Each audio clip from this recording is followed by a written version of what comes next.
सोने की फ्रॉक और चांदी की सैंडल। कुछ समय पहले की बात है।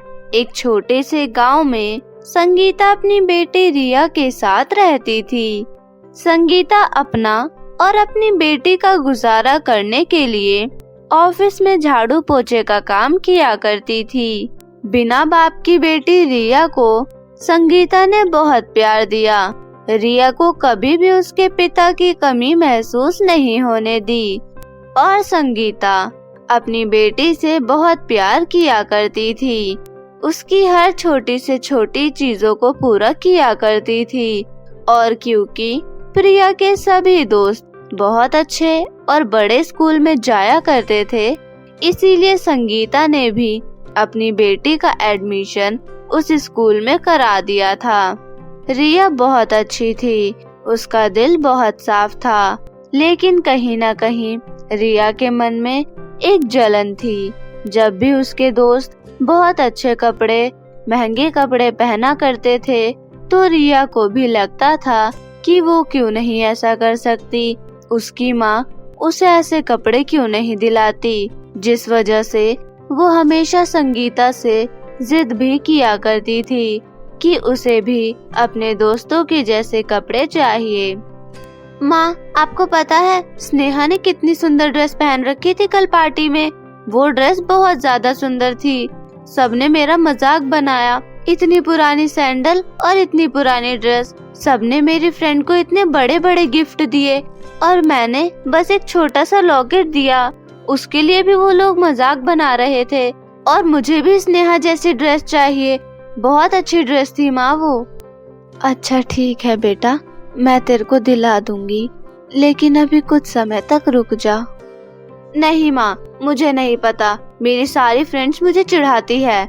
मेरे पास बिल्कुल अच्छे कपड़े नहीं हैं। मुझे अभी के अभी चाहिए। अपनी बेटी की इस जिद को पूरा करने के लिए संगीता अपने मालिक से कुछ पैसे मांगकर अपनी बेटी को वही ड्रेस दिला देती है। और रिया के चेहरे पर खुशी देखकर संगीता भी खुद ब खुद बहुत खुश हो जाती है। संगीता बस किसी तरह पैसे बचाने की कोशिश कर रही थी, लेकिन अपनी बेटी की ख्वाहिशों को पूरा करते करते संगीता कुछ पैसे भी नहीं बचा पा रही थी। और ऊपर से रिया की स्कूल की फीस इतनी ज्यादा थी कि संगीता लोगों से कर्जा मांग मांग कर रिया की स्कूल फीस भरा करती थी। ऐसे ही एक दिन रिया खुशी खुशी घर आती है और कहती है, माँ मेरी कुछ सहेलियाँ बड़े शहर जा रही है। मुझे भी घूमने जाना है। मुझे भी देखना है कैसा होता है शहर। नहीं नहीं बेटा, मैं तुम्हें नहीं जाने दे सकती। इस दुनिया में तेरे अलावा मेरा कोई नहीं है, और भगवान न करे पर तुझे कुछ हो गया तो मेरा क्या होगा। माँ, तुम तो फालतू में टेंशन ले रही हो। मुझे कुछ नहीं होगा। वैसे मुझे 10,000 रुपए दे दो। अब अपनी सहेलियों के साथ जा रही हूँ तो सारा खर्चा थोड़ी ना वो लोग उठाएंगे। कुछ पैसे तो मुझे भी खर्च करने ही पड़ेंगे। इतना सुनते ही संगीता हैरान रह जाती है। क्या 10,000? ये बहुत बड़ी रकम है बेटा। ये मैं तुझे कहाँ से ला कर दूंगी? मेरी तो सैलरी भी इतनी नहीं है। मुझे नहीं पता माँ, कहीं से भी ला के दो। मुझे तो जाना है। इस मौके को मैं अपने हाथ से नहीं जाने दूंगी। सबकी अपनी अपनी जिंदगी होती है, मेरी भी जिंदगी है। मुझे भी घूमने का मन करता है और मैंने ये ठान लिया है कि मैं जाऊंगी। अपनी बेटी की इस जिद को सुनकर संगीता बहुत ही ज्यादा टेंशन में पड़ जाती है। उसे समझ नहीं आता कि वो 10,000 कहाँ से लाकर देगी। इसके बाद वो अपनी 4,000 सैलरी लाकर और 6,000 लोगों से उधार मांगकर अपनी बेटी को शहर के लिए भेज देती है।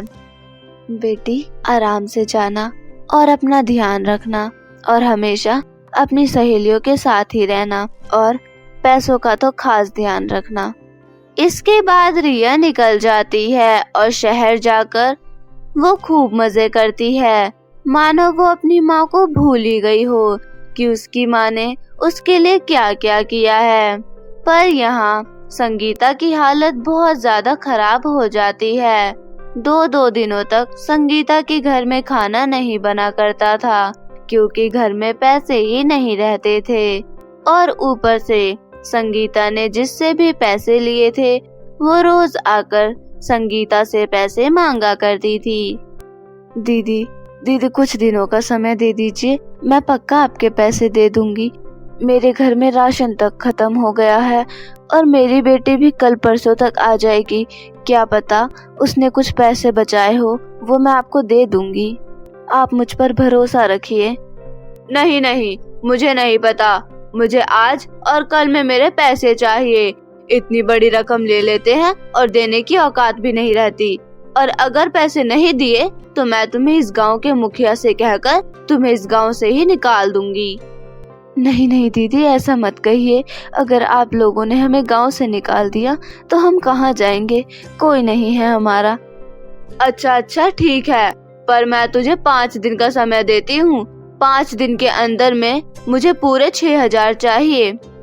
और ऐसे ही 2 दिन भी बीत जाते हैं और जब तीसरे दिन पर रिया आती है तो कहती है, माँ मुझे बहुत ज्यादा मजे आए। मैंने अपने दोस्तों के साथ बहुत मस्ती की और ऐसा लगा कि पहली बार मैं खुद की मर्जी से कर रही हूँ।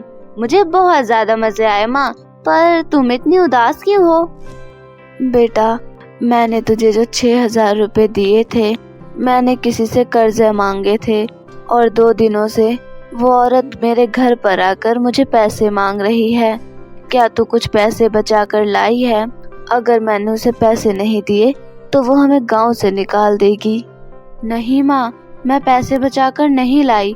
अब वो इतना बड़ा शहर था, चीजें बहुत ज्यादा महंगी थी, इसीलिए सारे पैसे खर्च हो गए। ये सुनकर संगीता को चक्कर आते हैं और वो वहीं बेहोश होकर गिर जाती है। इसके बाद रिया अपनी माँ को पानी पिलाती है और होश में लाती है। माँ तुम ठीक तो हो ना माँ? तुम्हारी हालत तो बहुत खराब होती जा रही है। नहीं बेटा, अब समझ नहीं आ रहा कि मैं उस औरत को पैसे कहाँ से दूंगी। धीरे धीरे संगीता की तबीयत और भी ज्यादा खराब होने लगती है और अब संगीता के पास सिर्फ 2 ही दिन थे अपना कर्जा चुकाने के लिए। और तबीयत खराब होने के कारण संगीता काम पर भी नहीं जा पा रही थी। इसीलिए रिया ने सोचा कि क्यों ना कुछ समय तक वो अपनी पढ़ाई छोड़कर उसे जो भी काम मिल जाएगा वो कर लेगी। और फिर वो काम ढूंढने निकल जाती है। तभी उसे एक बूढ़ी अम्मा दिखती है जो कि सड़क के बीच में गिरी हुई थी और उनके आसपास से बहुत लोग जा रहे थे, पर कोई भी उनकी मदद नहीं कर रहा था। और ये देखते हुए रिया ने उनकी मदद करने की सोची। रिया ने उन्हें उठाया, उनके घर तक लेकर चली गई।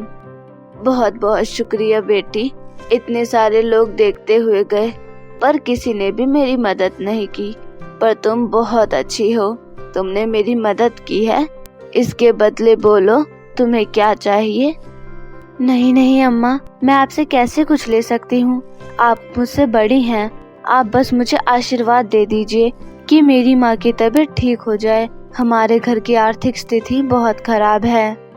ये सुनते ही बूढ़ी अम्मा रिया को एक सोने की फ्रॉक और चांदी की सैंडल दे देती है, जिसे देखते ही रिया का दिल बहुत खुश हो जाता है। ये लो बेटा, सोने की फ्रॉक और चांदी की सैंडल।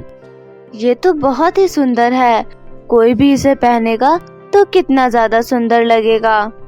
हाँ, खूबसूरत तो लगेगा ही, पर पहनने के अलावा ये तुम्हारे बहुत सारे कामों में आ सकता है। तुम इससे जो भी मांगोगी वो तुम्हें मिल जाएगा और तुम अपनी माँ के साथ एक सुखद जीवन व्यतीत कर सकती हो, जहाँ तुम्हारी माँ को कोई काम करने की जरूरत नहीं पड़ेगी। ये सुनकर रिया बहुत ही ज्यादा खुश हो जाती है और बूढ़ी अम्मा को शुक्रिया कहकर वहाँ से चली जाती है और घर आकर अपनी माँ को सारी बातें बता देती है और सबसे पहले उस सोने की फ्रॉक से अपनी माँ के लिए दवाइयाँ मांगती है। वहाँ पर दवाइयाँ आ जाती है और संगीता उन दवाइयों को खाकर जल्दी जल्दी ठीक हो जाती है। अब तो संगीता को कोई भी काम करने की जरूरत नहीं थी। उन लोगों को जो भी चाहिए होता वो बस उस सोने की फ्रॉक या चांदी की सैंडल से मांग लिया करते थे। और फिर रिया ने उस फ्रॉक से वो 6,000 रुपए मांगकर उन औरत को भी दे दिए थे। अब रिया के पास बहुत बड़ा घर था जिसमें वो अपनी माँ के साथ खुशी खुशी रह रही थी। ऐसे ही कुछ समय बाद रिया के घर पर एक शादी का कार्ड आता है जो कि उसकी सहेली का था। अपनी सहेली की शादी के दिन रिया वही सोने की फ्रॉक और चांदी की सैंडल पहनती है और शादी में जाने के बाद सभी लोग उसके ड्रेस और सैंडल को देखते ही रह जाते हैं। वाह रिया, ये ड्रेस कितनी प्रिटी है और तुम्हारी सैंडल दूर से ही कितनी ज्यादा चमक रही है। ऐसा लग रहा है कि ये चांदी की बनी हुई है। हाँ, सही कह रही हो, चांदी की ही है ये सैंडल और ये फ्रॉक भी सोने का है। और इसके बाद वो अपनी दोस्त को सारी बातें बता देती है कि अब वो कितने ज्यादा अमीर है और उनके पास सब कुछ है। ओ माय गॉड रिया, तुम तो अब लखपति बन गई हो। तुम्हारे पास कितने सारे पैसे हैं और फिर कितने सारे हीरे जेवरात मांगे तुमने अब तक। नहीं यार, मैं अभी तक सिर्फ जरूरत की चीजें ही मांगी है। अभी तक मैंने उन दोनों का गलत इस्तेमाल नहीं किया है और मैं ऐसा कुछ नहीं करूँगी क्योंकि मुझे उन बूढ़ी अम्मा ने बोला था इसका कोई भी गलत उपयोग नहीं करना। ओफो रिया, कितनी ज्यादा भोली हो तुम। सोने की फ्रॉक या चांदी की सैंडल को क्या पता चल रहा है कि तुमने अपने लालच के चक्कर में क्या मांग रही हो। मैं होती तो अभी तक बहुत सारी चीजें मांग चुकी होती, इतना सारा पैसा, जेवरात, सोना, बहुत कुछ। अपने दोस्त की ये बात सुनकर रिया को लगता है कि उसकी दोस्त कहीं ना कहीं सही ही कह रही है और घर जाते ही सबसे पहले रिया बहुत सारे पैसे, ड्रेस, सोना, चांदी मांगने लगती है। वैसे तो मैंने सब कुछ मांग लिया है, एक काम करती हूँ, बहुत सारे स्मार्टफोन भी मांग लेती हूँ। रिया ऐसा सोचकर स्मार्टफोन मांग ही रही होती है तभी एक जोर से आवाज आती है। बेटी, बेटी देख मुझे क्या हो रहा है। मेरी तबीयत बहुत ज्यादा खराब हो रही है, सर बहुत तेज दर्द हो रहा है, ऐसा लग रहा है कि मैं आखिरी सांसें ले रही हूँ। मेरी तबीयत बहुत ज्यादा खराब होती जा रही है, बचा ले बेटी मुझे। अपनी माँ की इस हालत को देखते हुए रिया तुरंत ही समझ जाती है कि उसकी गलती की सजा है ये सब। ये देखकर रिया को बहुत बुरा लगता है और फिर वो उन बूढ़ी अम्मा के पास जाती है और कहती है, अम्मा, अम्मा ये आप क्या कर रही हैं? मेरी गलती की सजा आप मेरी माँ को क्यों दे रही हैं? मैं मानती हूँ कि मैंने बहुत बड़ी गलती की है, पर मेरी माँ को जल्दी से ठीक कर दीजिए। अच्छा, अगर तुम चाहती हो कि तुम्हारी माँ ठीक हो जाए तो तुम्हें वो सोने की फ्रॉक और चांदी की सैंडल मुझे वापस देनी होगी। हाँ हाँ बूढ़ी अम्मा, मुझसे सब कुछ ले लीजिए, मुझे किसी चीज की जरूरत नहीं है, बस मेरी माँ को ठीक कर दीजिए। अब मेरे पास जितना है मैं उसी में खुश रहूंगी और कभी भी अपनी माँ से ज्यादा नहीं मांगूंगी और उनका हाथ भी बटाऊंगी। बस मेरी माँ को जल्दी से ठीक कर दीजिए। फिर वो बूढ़ी अम्मा कुछ मंत्र पढ़ती है और तभी वो सोने की फ्रॉक और चांदी की सैंडल उन बूढ़ी अम्मा के पास आ जाती है। और जब रिया घर जाती है तो देखती है कि उसकी माँ की तबीयत बिल्कुल ठीक है। अब उनके पास पहले जैसा ही सब कुछ था, एक छोटा सा घर। अब उनके जिंदगी पहले जैसी हो गई थी।